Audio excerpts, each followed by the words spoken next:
Right, hello people, episode 3 of the...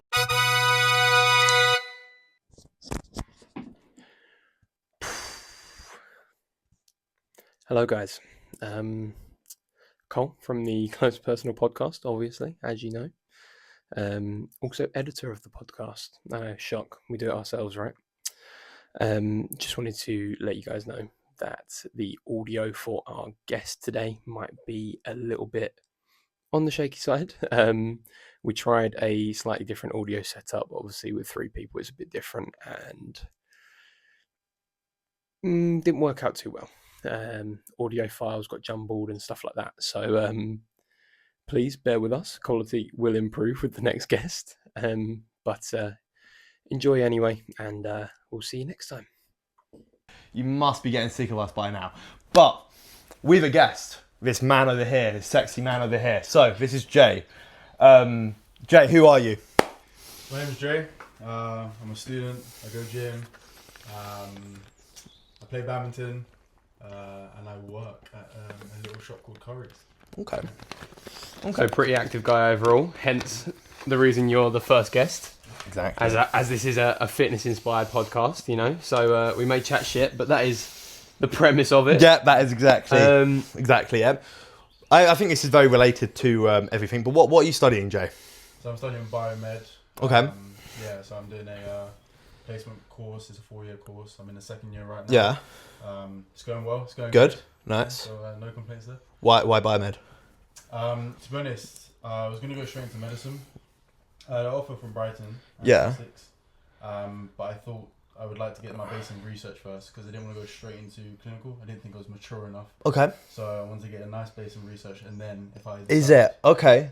to go into medicine. Is that still sort of like, I know that was the plan then, but is that still the plan? You go into then medicine after? Because there's like another 6 years, is it not? Yeah, no, because I want to be a surgeon, so I've got another Oh, okay. 12, 13 years left. Okay. But yeah, recently I've been thinking about, different plans of starting businesses and stuff. So, Okay.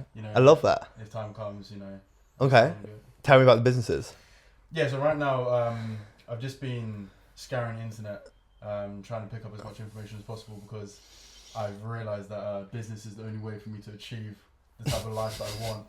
So yeah, it's a bit unfortunate, but Yeah, it's the only open sort of forum really, isn't it? Like everything, the more you work for like companies and jobs, it doesn't matter how much you climb the corporate ladder, everything has a ceiling. Yeah. The only thing that has no ceiling is business, whether it's your own or like working for someone else's business where they're scaling up.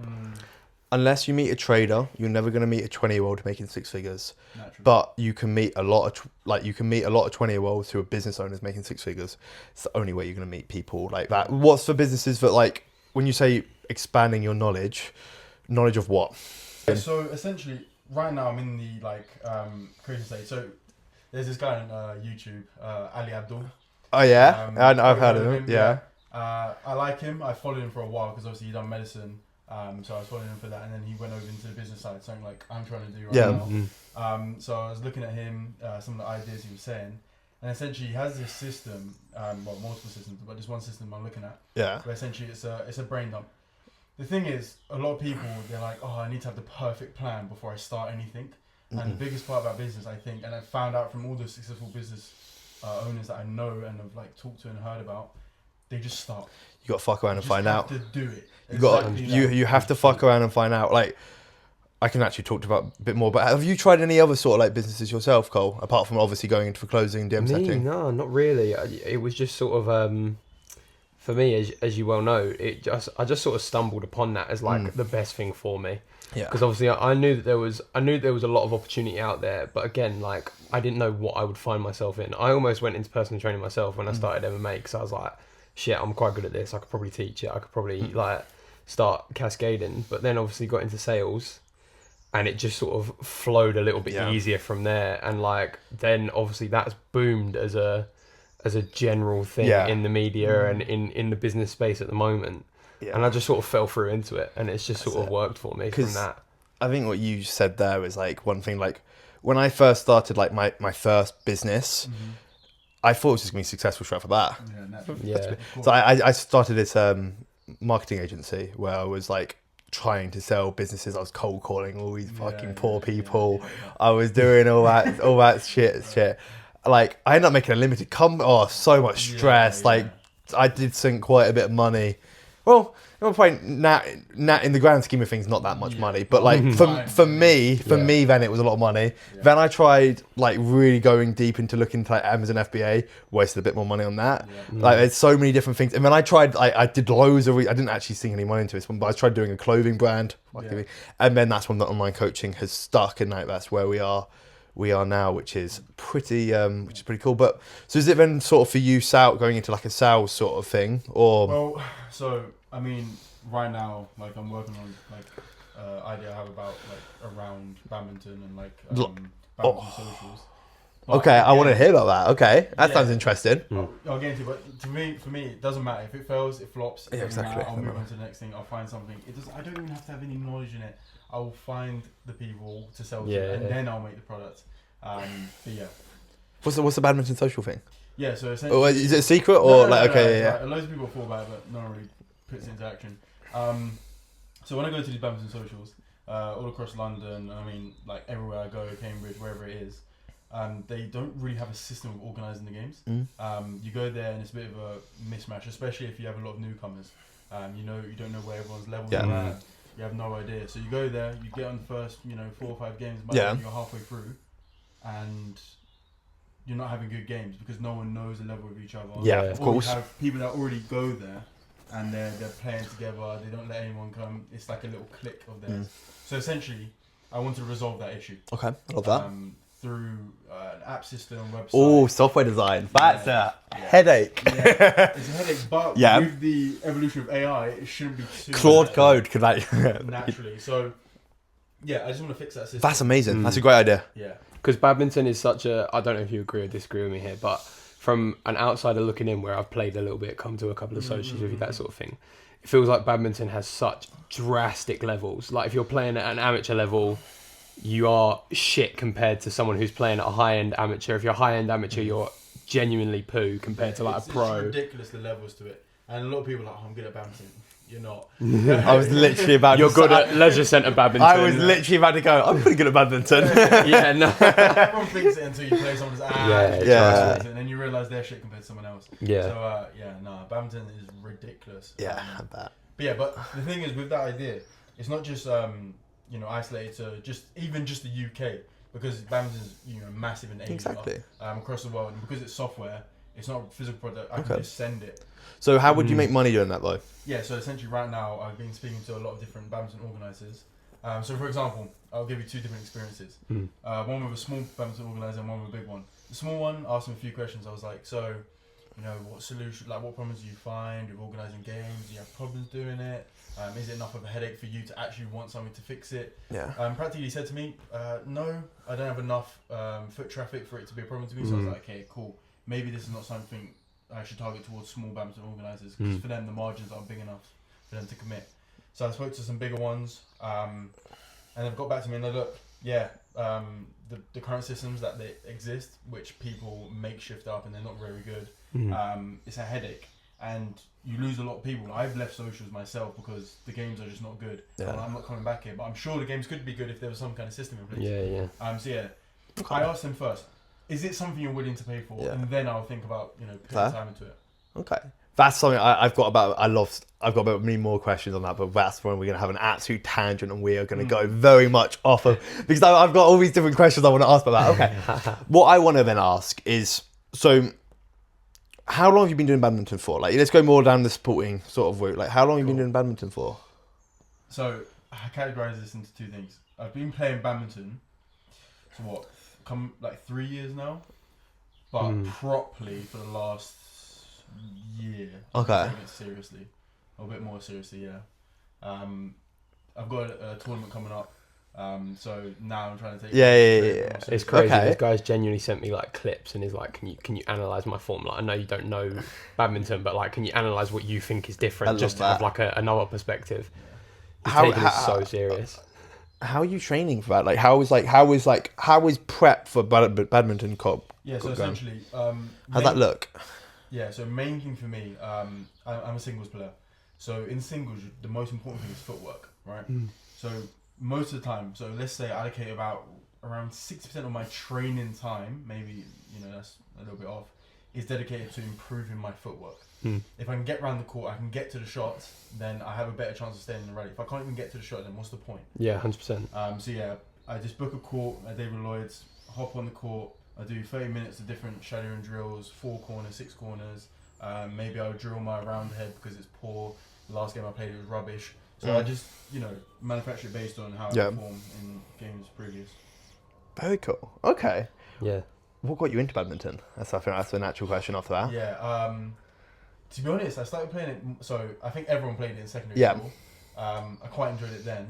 And then when I came to badminton, to David Lloyd's, they had, you can book as many badminton courts you want. Yeah. And there were socials. I came to a social. I was like, I really like the sport. Yeah. I love that. I like the flair. I like the speed. I feel like you get a really good social aspect in that. Yeah, like with that sort of sport. Because if it's a singular game, it's not a team's game. I feel like But there's doubles as well. Yeah, that's a good point. That question. But especially at David Lloyd, it flared up massively. Like I would say again over like the last year or so. Yeah, I've heard badminton's busy. Isn't it? There was like 30, 35 people Is it? when it's been at like its peak. I've seen it. Isn't the badminton court's gone down now with David Lloyd because the paddle courts?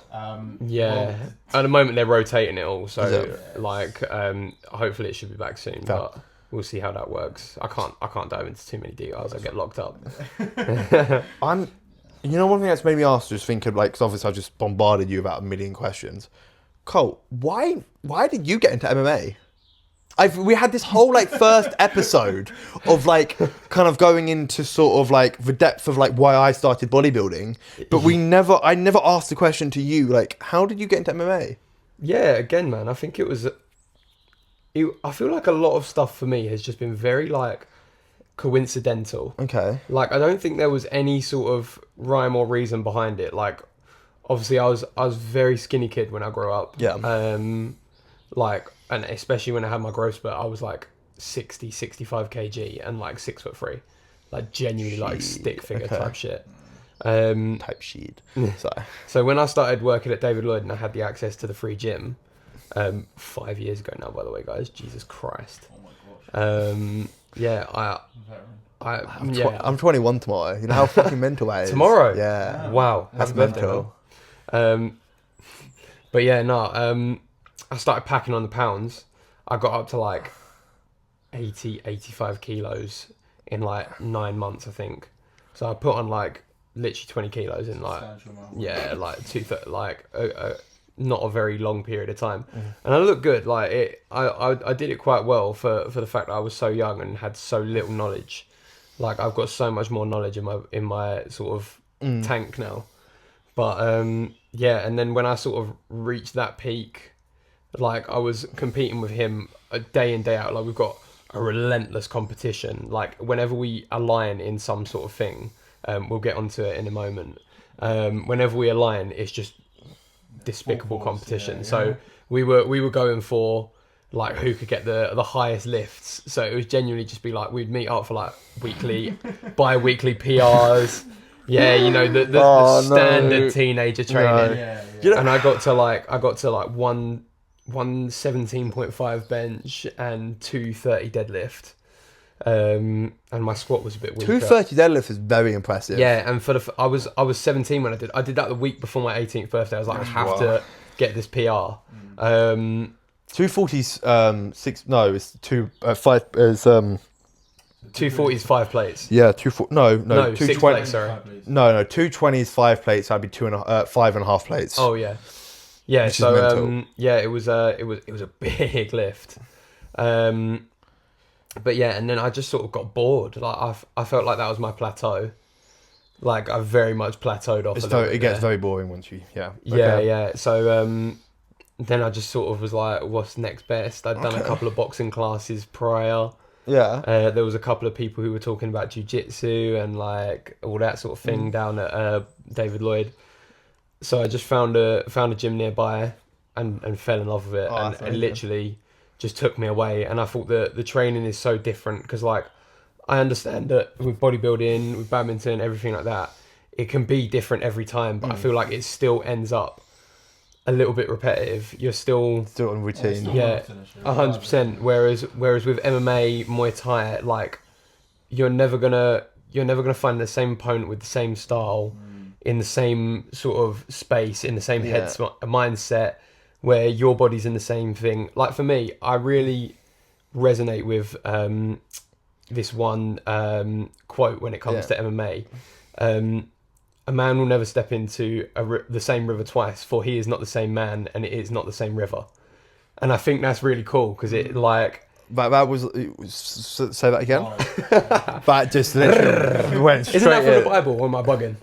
There's some that are similar, but no. Yeah. Okay, so the man will. So a man will not step into the same river twice, Yeah. for he is not the same man, and the river is not the same, and it's not the same river, because obviously the water's always flowing, and you're always changing as a person. Yeah. So it's basically like you're never going to find the same situation twice, and I really feel like that resonates. Yeah, with, I love that. Whereas like with bodybuilding yeah. and whatnot, like you can hit a plateau and plateau out I mean, for a you couple just of keep weeks. on going, yeah. Whereas I feel like I really You have like to do it something- ever changing. You have to do something.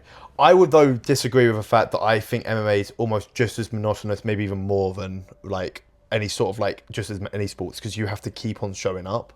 And like even though it's, I feel like it's still the same routine. It's just training looks a bit different. I think 100%. But even when I'm training drills, like people, does it really look that different every time you're doing it? Is because it? people can really. It depends on who you get paired with. Obviously, I've got partners that I prefer because I know that they're better and they're more on my level. But like, if you get paired with someone who's newer, they're going to be a little bit cack-handed. Yeah. So they throw their punches very, very differently, and that can feel heavier, or it can come from a different place, and that can really, really throw off your rhythm. And you've got to make such tiny micro adjustments to like, maybe I've got to slip an inch further back, but like lurch my body that bit further forward to get back into that range. Okay, I got you. And I feel like those micro adjustments just make it feel different to me every single time. I see. Okay. And even now, like I've taken like 6 months out because of my knee, like with the torn meniscus. You're missing and it. It's gonna You're missing it. Yeah, but I'm sort of starting to come back to, like through the rehab and everything like that, I'm starting to come back to the training very, very slowly. But it again feels different because I'm a completely different person. I've got a completely different perspective on fighting and how my body moves and how my body's changed even in the last 6 months of not training. So it's going to be fun to get back to it full throttle and see how that changes everything again. That's exciting.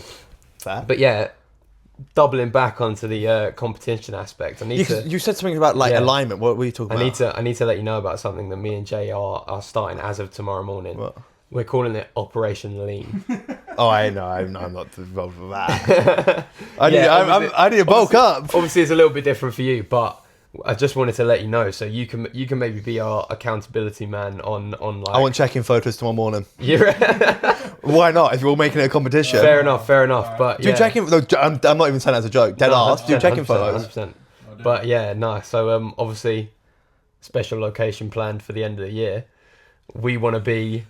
Content. Oh, I love that you can be lean. We need to be content ready. I'll be a fat fuck. No, actually, no. I don't know about that. No, you'll be. I'll be coming out later. Coming out the other end. I'll be coming out later. Yeah, that's fine.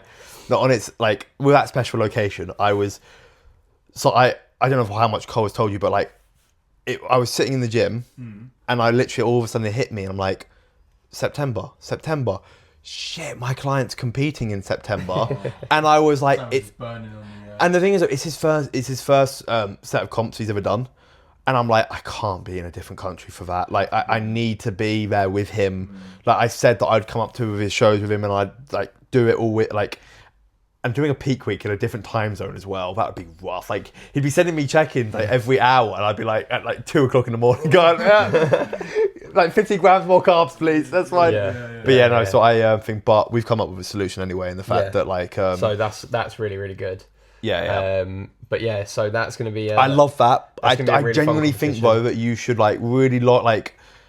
Obviously, I'm not going to coach you for free, but at the same time, do like this sort of like proper sort of like thing where you do weight, you do your photos, and then that's how you're going to actually be able to track it as a competition. Yeah. Because if you're just doing it by like who looks best in the gym, it's just going to be so sort of like subjective. Whereas if you can see like an actual before and after, I think data. These are the numbers. Yeah, that's exactly it. I mean, you can give it to me, and I can say like, yeah, okay, Cole's made more progress here, or like you look like. Because I think it's with a competition, it's and not. where we've got the same systems and everything from David Lloyd, like with the Body Hub machine, like we can Yeah. actually track it on how it's progression. Yeah, exactly.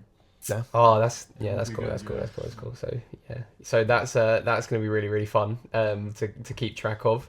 Yeah. And that's going to put me as well. right back into competition mode. Yeah, I think that'll be really. Yeah. That'll be really good. Turn back into the whole competition. The fuel, it's the sauce. Yeah, but it's going to be interesting though, because we're obviously going to be training in very, very different manners again.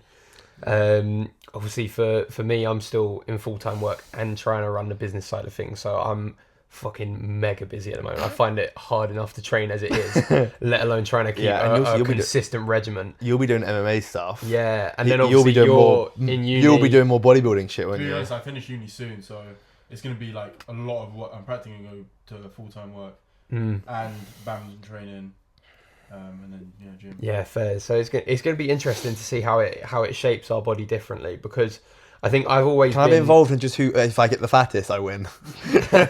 I think in the last 3 months, I'm 12 pounds up.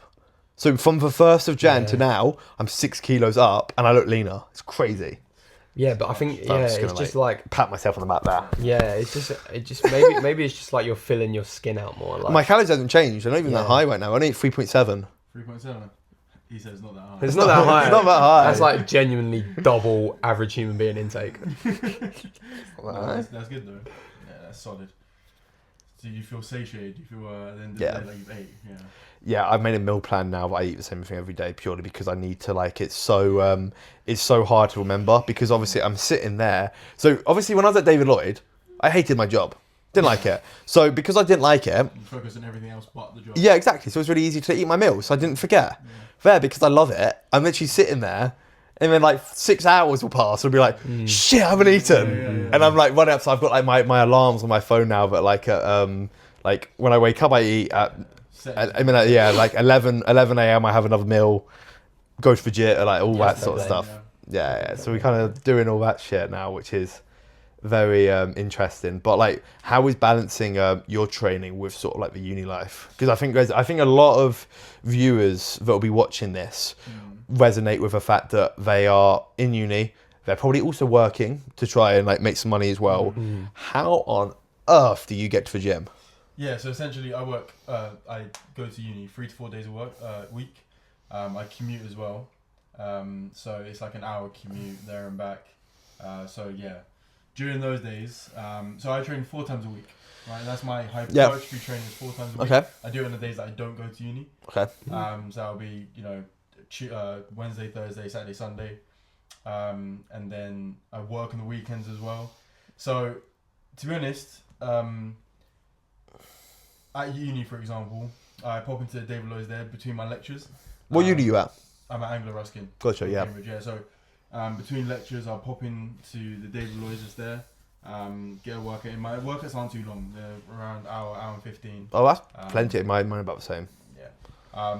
Get everything done. I mean, you just have to do it. Like, if you care enough about it, you will make the time for it. Yeah. So yeah, whenever you get the time, Okay. just put it there. Okay, cool. I like that. That's exactly what I preach. What, like, are you willing to sort of, like, when you say that, do you think that you're only saying that because you don't have to sacrifice that much? Or, like, in the fact that if you had to get up at 5 a.m., would you? Naturally, I would. But for me, like, I know myself, right? Yeah. For example, I hate training in the morning. I don't enjoy it. Me too. If I had to, I would, but I'm not going to because I have the ability to. Yeah, not do exactly. that. Like, I'd much rather, if I needed to, wake up, do 2 hours of study, and then I would rather put that time. Yeah. I have more energy to go to the gym. If I have to miss something, like my friend says, "Oh, let's go," to this little social after school, I'll be like, Got to train. Love that. Oh, yeah. yeah. And that's what I think with so many things in life, I think something that's really important to look at it is always a priority thing. It's always. I think with so many people just lack that Get good at social saying no. discipline for Yeah. like the FOMO of it. But I think it's just in so many things. It's like, I'm sure as you know, this is a really good outlook of looking at when you're coming to like closing and all that. It's literally a priority thing half the time because 100%. like I reckon probably about 80% of this planet, because there are like, I've had a couple calls with people where I'm like, okay, yeah, you physically, there is nothing you can do here to afford this, but there's a large amount of people that can afford, like, can have like a certain amount of money they can access. They just don't want to, or they have all this money tied up in like subscription they don't use, or things like, realistically, 100%. it's just a priority thing. And it's the same with training. It's like, I don't have the time, yet you spend an hour a day on Instagram, you spend like, you get 9 hours of sleep, where realistically you could be getting 7. The time is there. Yeah, the time is there. It's just a priority You issue. just have to find it and 100%. put it to use. Exactly, and that might mean you're tired, but realistically, Although we had a conversation like last week that almost counterclaims that a little bit. Like I was saying to you that my sleep has drastically reduced, where I'm trying to fix everything in, and you're saying it's just counterproductive because because you're I know I'm a little bit more on the extreme side of things, where I'm getting between like 4 to 6 hours a night on some nights. But the difference is the fact that you're leaving to burn out. In the fact that you're going to bed at like 12 p.m. and you're getting up at like 5. Like that's just realistically of actual sleep you're probably getting that's actually useful to you. It's probably about 3.5. Although Sleep, no, Yeah. but to be fair, I'll say this now. I don't know whether I've just got like some insane circadian rhythm or whatever, but my Whoop, however accurate it is, No, but your Whoop adapts to how you sleep, so like it's a comparative thing. So that's what I found that but like it's always saying that my sleep is like between 90 to 97% effective sleep. but I feel like that's 90 to 97% More of than like the amount for, of for time. you. Yeah. Yeah. If that I makes don't know sense. how the I don't Whoop like works, but the thing is what used to confuse me was like one of my clients, not saying names, I've learnt my lesson. Yeah. Good boy. But I didn't like that. Like he would get like 4 hours sleep. He'd normally drink some booze in the evening, and like he just honestly like some of the habits that he had, like his resting heart rate would be like 75 when he's sleeping. Horrendous, yeah. Yeah, but he still get a recovery of like 90%. I'm looking at it going like, what? Yeah. Like, my recovery's sitting at like 60%, and I've just like got Yeah, I think it is. I think it definitely holds some like personal perspective. Yeah. But at the same time, 100%. like looking at the statistics of it, like. it also does make some sense. And the thing is, though, that like we had that conversation, and I do stand by my word in the fact that I think that will make you to a certain level counterproductive, in the fact that realistically, yes, you may be working, but some of that work period of time you are just not doing like quality is how. Yeah, exactly. It. But one thing it did make me think was I saw a video literally about 2 days ago. Alex Hormozy posted a. I watched so many of his videos, but yeah, like with books, like I don't know what's on the floor. But yeah, all that shit. But literally, he posted like his calendar of every business that he started, and his business normally would be like he would work until about 11 p.m, go to sleep, and get up at 4. So similar to what you do, and he's done that for years and years and years. So maybe there was like certain exceptions, but at the same time, like I do still doubt in the fact that I just don't think that's like. For the general population, the chances Is there a you way? are that type of Yeah. person is Like, do you think there's ways that we can like you can get around that, or is that you just fucked? No, I mean, I wouldn't say, like I say, I've been doing it since I started working towards the remote side of things and trying to do all of this. So it's been a solid 3 months now. Of course, I have reset days. Like over the weekend, we went away. Yeah. And I had 9 or 10 hours of sleep both nights. That's good. So I do have recovery days. I'm not saying I'm a machine where I go to sleep at midnight and wake up at 5 a.m. every single day. But that's my general schedule. Like I'll go home tonight and I'll start editing this.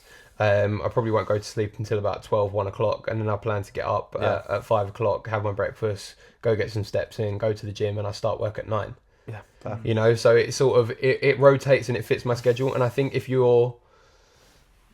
almost depends on what type of person you are, like you guys say. But I think if you wake up and you're switched on immediately, your brain almost doesn't have that time to say that it's tired. Like if I like if I woke up, rolled around in bed for a bit and sat on my phone for an hour, then yeah, maybe. But for me, I get up 5 a.m, downstairs, cook or throw some cereal in a bowl. I'm straight out the front door, get my steps in. I'm back at around, like maybe 20 past 6, have a shower. I've got such a just like throw I've got such a good rhythm right now. It's literally in bed normally about like 10, 11. I'm up at 7 p.m. At 7 a.m. every day. My alarm goes off at 7. I get up. I feel refreshed. I'm happy. I'm ready today at work. And I just walk over there. Yeah. The only thing that throws me off my rhythm at the moment is my girlfriend. Like obviously when I go around hers, it looks a little bit different. But I still do try and get up at 5 o'clock. That might be a little bit less productive. Like I might be on my phone, but I'll be. Yeah, I know. I'll be contributing that to something a little bit more. Like I'll be catching up on. Like some videos from some of the guys that I watch post. There's one guy that posts really consistently. I forgot his name, and it will come back to me. But it's one that you know, and Andres. Oh yeah, Andres Contrary. He posts quite a lot. The only thing I'm starting to think about him is I just feel like it's very staged. I agree, but I think what he's saying is great. 100%. I think he has leveled me up in the past 6 weeks. I do think it's. Have you seen all those like memes that's obviously like targeted at him, where it's like this guy's like, I don't have the money. I mean, can I offer perspective? Yeah, but what happens if you did have the money, dude? I don't have the money, but realistically, what if you did? Think about it. 100%. But like, obviously, those are just like. Yeah, it's just people taking a piss. He's funny, but I think he's really good. I watch his. Yeah, I think he's absolutely incredible. I think so. Like some of his stuff has picked up my sales ability and my sort of flow when I'm speaking with prospects. Like, he's almost like even down to things like saying, "Yeah, man," and he talks about the psychology behind your tonality and your flow, and even if you're following from a script and you know your script word by word, like having those little stutters, having those little pauses that sort of give you that humanity back, even within a script. And I think it's just some amazing stuff. So, like, I'll do some of that in the morning if I'm not at home to follow my normal procedure. Yeah, fair. And just sort of work it that way. But I mean, at the end of the day, like I say, I'm not a robot, but I try and stick to that sort of time scheduling. Fair. I am curious though. So like, with going back to you, Jane, with your training, like obviously you go to David Lloyd, just saying like you're training like hour and 15. Yeah. What's like sort of like with your sessions, like high volume, low volume? What's your sort of training style like? Yeah, so I would consider low volume. So for most muscle groups, it's around 8 working sets per week. Okay, per week. Okay. Yeah. So for example, my Mondays, Wednesday, my upper one, I'll hit 2 sets. Like 1 hour of like some kind of flat bench press, and then my flies, and I do the same workout. So my upper one. Wait. How much is like? Go through your upper one. I want to like wait. I want to go my opinion. I didn't like the one ROR.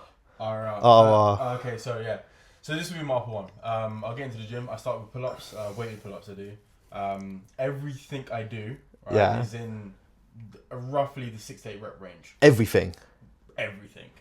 I had a client who was like, okay, let's go. Let's finish it. Finish. Yeah, 6 to 8 rep range. So I'll start with weight pull-ups.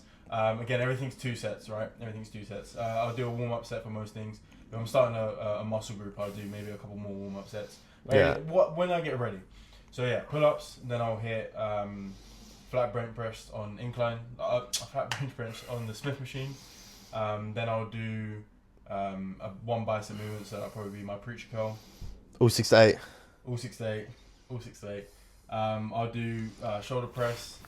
I'll do again another upper back row. Yeah. I'll do my pec deck, and then. Okay, it's not super low volume. Okay, why? Tell me first why the 6 to 8.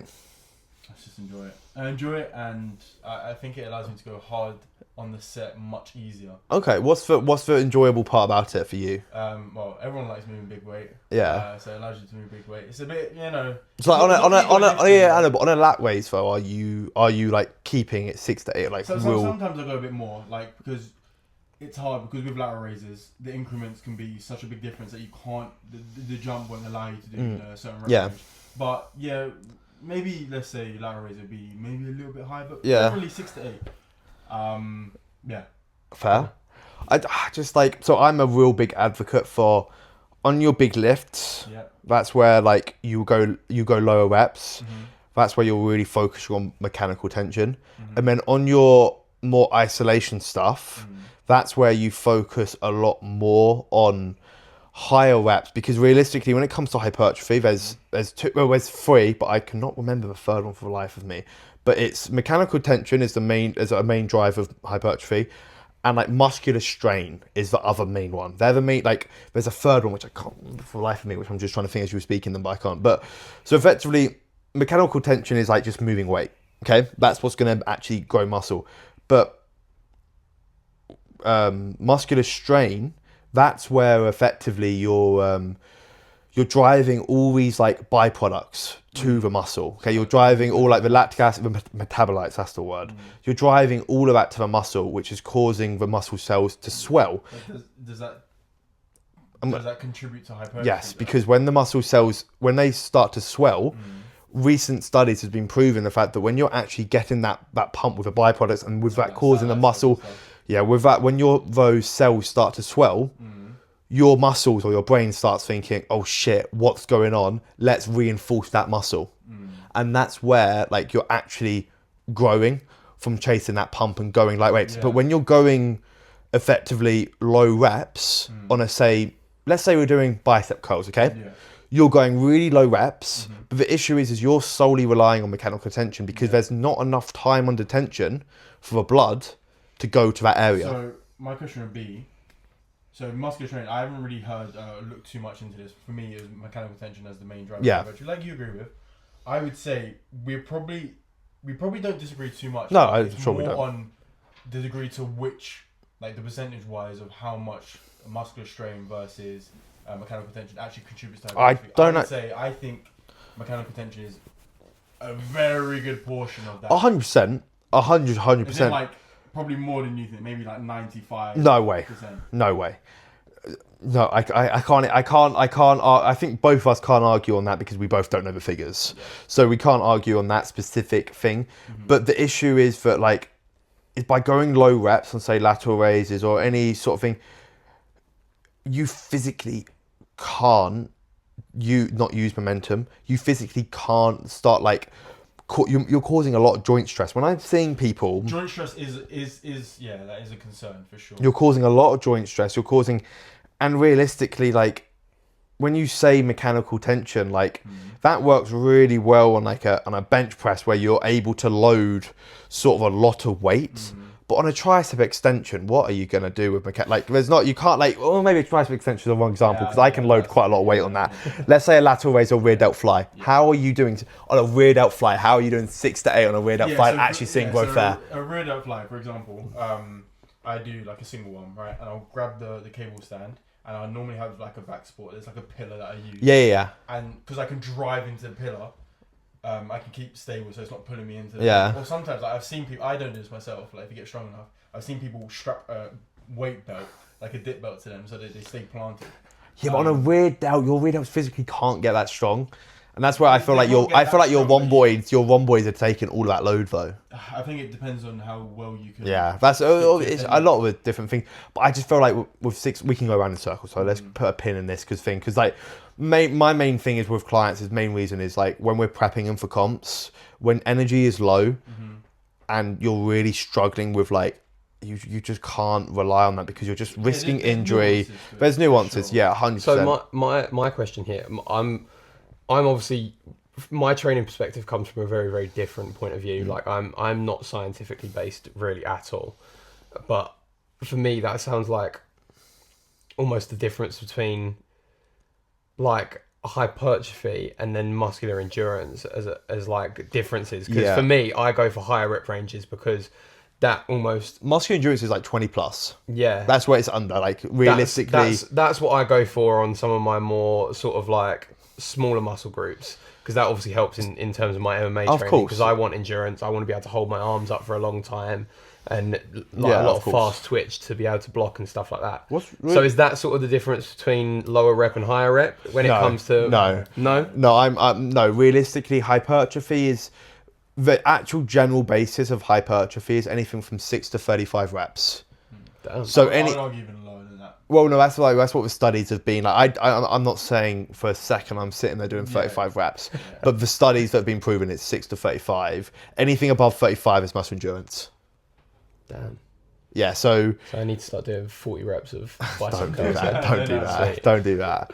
But like, no, because like the You might as well MMA. just train MMA specifically to keep your hands up rather than doing like. Yeah. But that's the thing. It's like realistically, the reason why I go for it is I rely on like a lot of mechanical tension, a lot of muscular strain. I'm actually driving metabolites, time under tension, causing those muscles to swell. And you know, also you get a sick pump from doing that. It looks sick, yeah. Like no, but like I do miss the pump.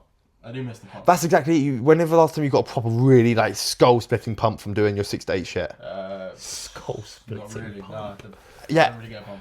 No, exactly, and that's the thing. I personally think that takes away a lot of enjoyment. Like It does. Enjoyment is, I mean, 100%. I genuinely think if you're not getting a pump, like I reckon what's technically happening also is with a reps and reserve shit. Like when you're not actually enjoying your training that much, I feel like there's some exercises where you're stopping where realistically you could have done like 2 or 3 extra.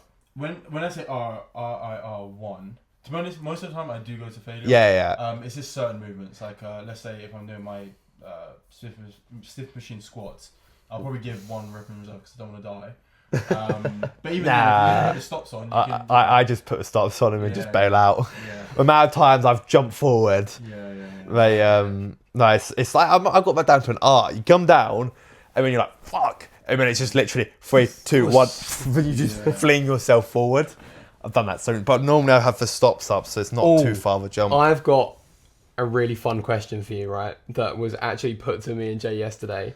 That I think you're going to be able to bring a whole different perspective to in terms of like muscular endurance and how your body works and everything. I feel like you know where I'm going. Surely. No, I don't. Right, so if you had to choose between, so this is a would you rather question. If you had to choose between doing a 110% power knee slide 12 times a day on concrete. What do you mean 110%? So you've got to like take a run up and like knee slide, like full football knee slide on concrete 12 times a day. 12 times a day, yeah. Or versus- your only mode of transport for the next 10 years is roly-polying. Which one are you choosing? Both so shit. Like, no, that's like. Would you like to die like doing this or die doing that? It's such a shit question. Because I said to Jay that for the health of your body can learn. Roly-polying every transport. Exactly, your body can actually learn to adapt. I'm and not doing the knee roll slide. safely. I'm not Whereas doing the knee knee- sliding on concrete, I'm not doing that. You're just gonna. Not doing You're that. actually. It's basically like rubbing your hands on a cheese grater. It's gonna skin you. On purpose. But no, you wouldn't last. Yeah. Because you wouldn't last more than a week because eventually you'll have no legs. Like you'll just like 7 times a day. Did you say or 12? Yeah, you're literally just gonna be like, there's gonna be like by the end of the first day, you'll be able to see bone, and then you'll just start like, no. Because this guy tried to tell me he'd rather take the knee slides. No, there wasn't nuance to it. It was never full slide. So when he said it, I was like, well, you can just a slide technically would be, you can do this. He didn't add the nuance. When he added the full force knee slide, then yeah. Then you're like realistically within like 6 months' time, you're in a wheelchair because you've shattered your knees. Even with a little. No, not really. Yeah. No, if I'm because any sort of knee slide, you weigh 100 kilos as well. You can't. No, if you done this, bear in mind, if you done this, my argument wasn't so much about. No, but you don't. Slide. But to get a slide, you don't start on the floor. You have to start from standing up. Yeah, but you don't. Have That's to a lot. Like every single time. I dropped straight into my knees, very like Drogba style, right? No. And I done Drogba style. Practically all the beat. But I would do it with 5% effort. My knees. You got knee injury. Your knees would explode. Yeah, but no. That's they wouldn't though. If I just dropped on them, my argument was that I couldn't do 10 years of just roll opponent because I couldn't do it. I'd just end it. I think that's more of a social embarrassment though than like It's not even actual physical pain. I couldn't do anything. No, but the thing is though, with the knee thing, like it's not social massive. You just wouldn't have legs. Yeah. You'd be a nugget. You would literally be a nugget. Paraplegic by day 2. Yeah, it just wouldn't go well. Oh, what's another would you rather? But yeah, no, I really enjoyed that question because I just thought it took like 2 extremes that no one's going to want to do anyway. Yeah. But like, there's such a logical reasoning. Wait, how's behind that it got as to- anything to do with muscle endurance and muscle like? I don't know. No, I I was trying to like. just thought, no, because when I Yeah. was proving my answer to them, I typed it into ChatGPT as to like, Yeah. would your body be able to adapt to it? And it was like, yes, in terms of like your body's skeletal endurance, and like if you do it with correct form and everything like that, your body will be able to adapt to the forward roll. And I don't You know, would just from Star Wars, like those like turn into a fucking armadillo. no, those from Star Wars, like they roll them and they bring out guns. Oh, the droids. Yeah. I think I don't even know if you cut this out of the first episode, but I feel like I want to ask this question Yeah. to Jay. How many times will you shower before you get a new towel? This guy's bugging it though. No, but okay. Yeah, I'll leave it go. Okay, I didn't think I was gonna get cut. But okay, strict here, man. Why that's so strict? No, it's alright. Just leave it in. Leave it in. Alright, I'll leave it in. Leave it in. Alright, I'll leave it in. No, all my life I'll leave it in. But yeah, anyway. I just like adding a little bit of spice to the podcast. Shut up, man. Think someone else. Let's continue. Sorry. Lock in. Okay, I'm locked in. I've got like okay. This is the only reason I've ever had to edit anything out of the podcast as well, because you actually have a massive incapability of locking in. In the first episode, you went on like a 3-minute tangent about how you didn't know that there was a switch on your wall that turned on your hob, and I had to cut out 3 minutes worth of footage because of that. You're keeping all this in, right? I'm keeping this Good, in. okay, Yeah, good. absolutely. Don't 'Cause worry about I'm that exposing you now because Oh, it's fine. yeah, I think you should have kept that in. Shut up, man. Okay, cool. Yeah. So with your training, so it's very high, low volume. Yeah. It's very low volume shit. Yeah. What's the next question? So for me, with that, the reason I'm doing it is because at the moment I'm enjoying that mesocycle. Yeah, I love so that. In the future, I probably will like try it out. Be like, oh, okay, the shoulders are feeling a bit cranky. Let me try and do some lighter reps. In the future, but I enjoy it. It's just the main reason I actually do. That's the most important thing. And I mean, we we said that before in the first episode. Like, there's no point in training if you don't enjoy it. Yeah. Like, because you'll just fall out of it. And Enjoyment is a priority. 100%. Yeah. Absolutely. No, that's it. And I think there's so many different ways of training. Like the most important thing is the fact that are you getting injured? No. Are you enjoying it? Yes. Keep on doing it.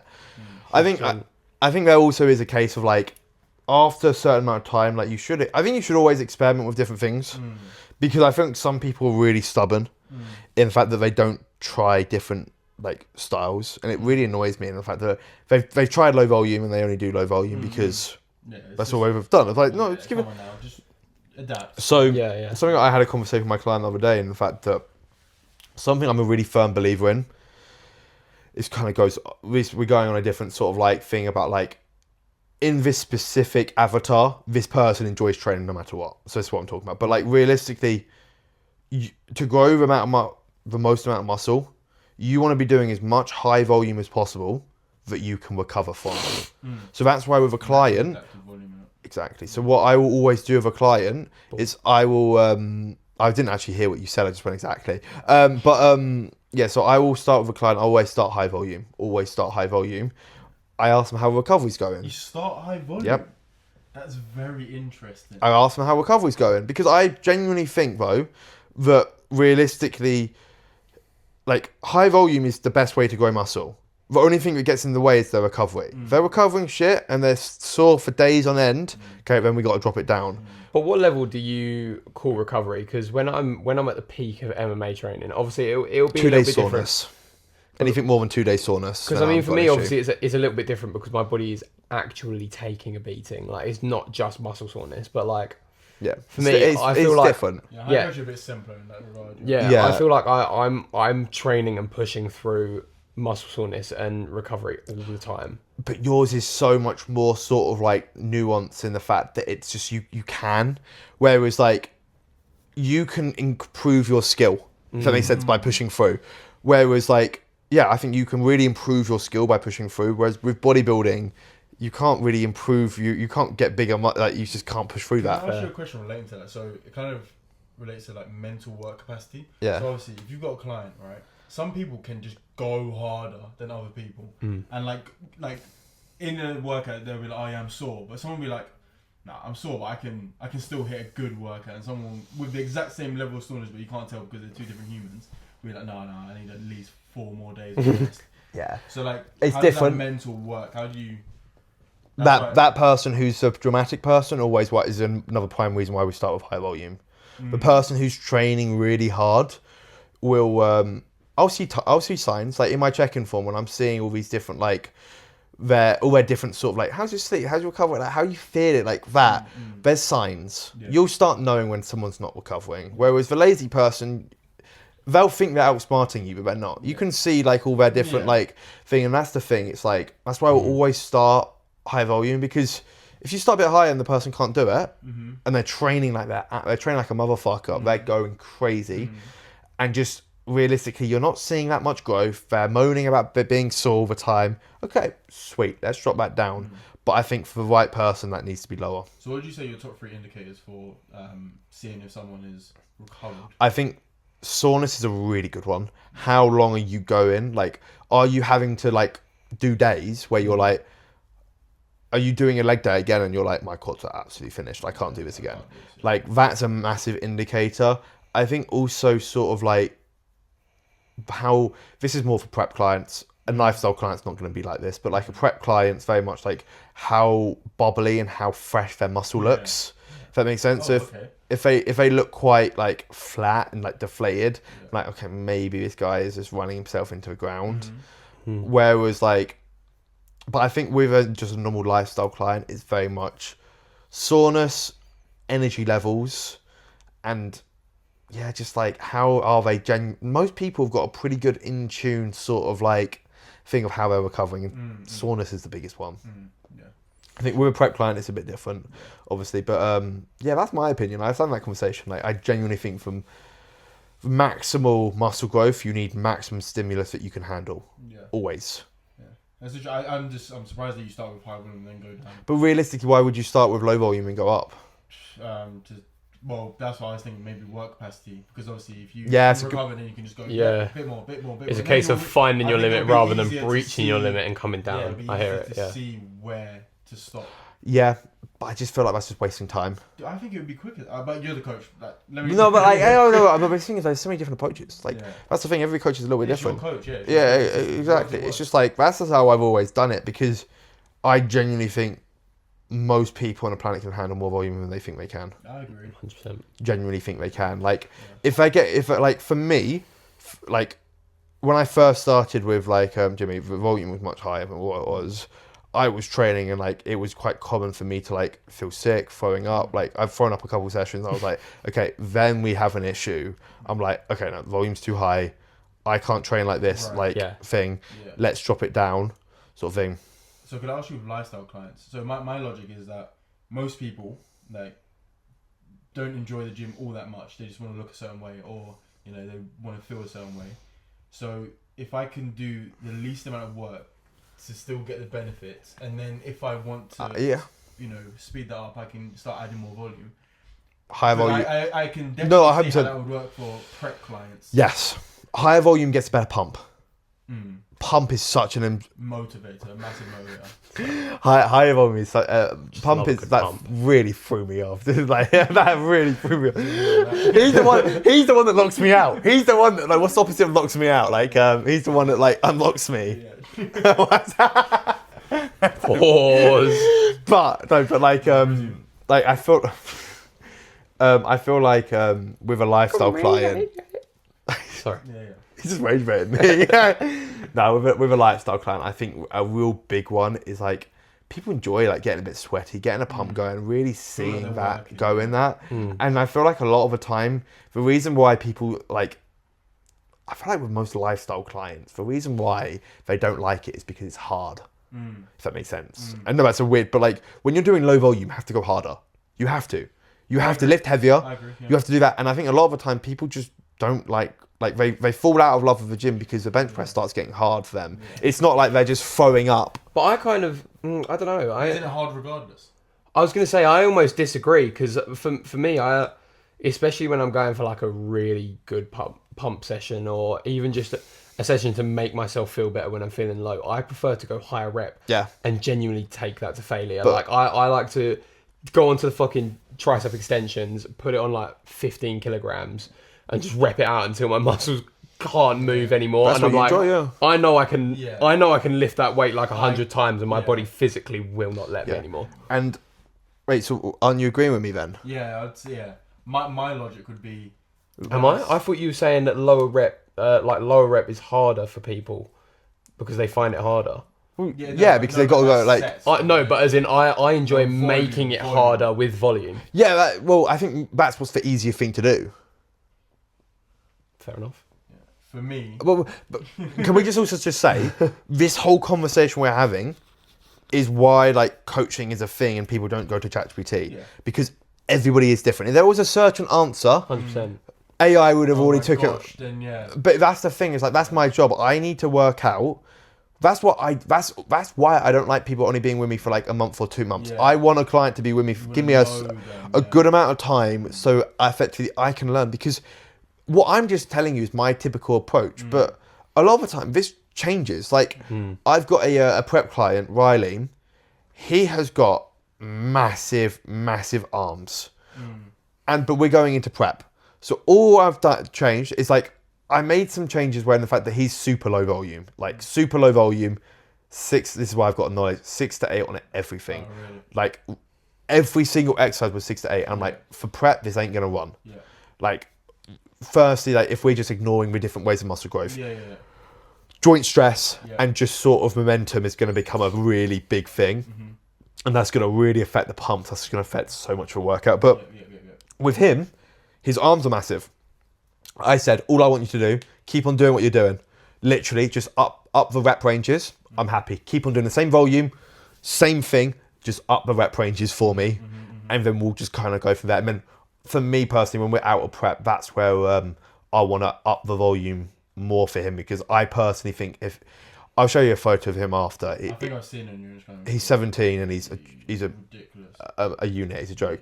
But like for him, like after prep, because he's been so successful on low volume, I would love to see how his body responds to high of course, volume. yeah. Because he's only ever done low volume. Oh, okay, that's. And he's massive. Yeah. So I'm just You might as thinking well like, see what the potential there is. because realistically, if he's massive on low volume, if his body can handle it, let's give him more. Yeah.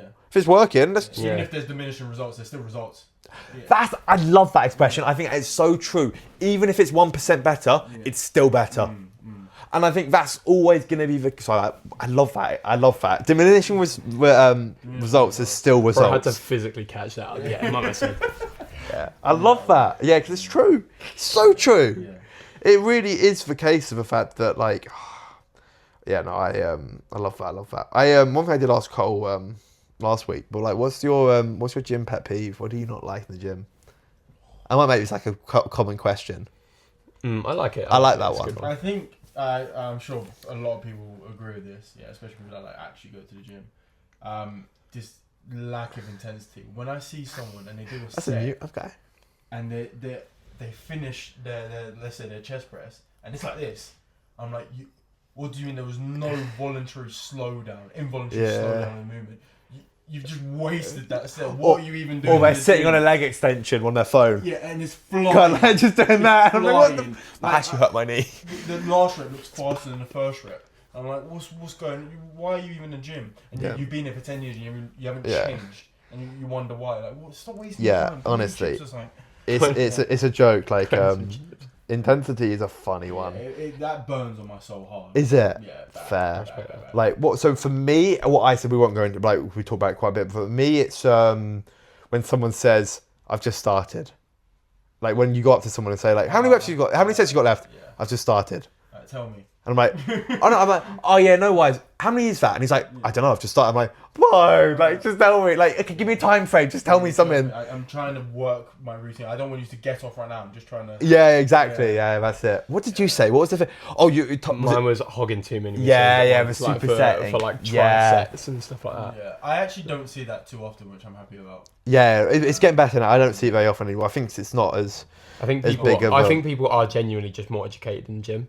I think it's so much With easier to Instagram find and the TikTok, it's education just for so it. much. Yeah, it's so much more. Even if it's the wrong education, people aren't educating towards supersets and trisets anymore, which is just incredible. But you know what's the thing is, it's really helping with coaching. Why coaching is becoming more popular is because people know what to do now, but it pisses them off still why they can't do it. It's like it's so funny because I think that's why coaching's booming right now. Special, like I think the more I train and the more I know, is like, I see the value in coaching more and more. Because it's like so many people have such a great knowledge, yet they still can't. Like I have a coach, like Can't it's just implement it, yeah, they just can't. Like The greatest coaches have coaches. 100%. 100%. Like you can implement it. It's just more of a case of like that consistency, that accountability, and that's like what I was saying, like with the competition. Like actually, like I think you two, like it'll be so much sticking into it so much better if you actually sort of like have the weight, have the sort of. Yeah.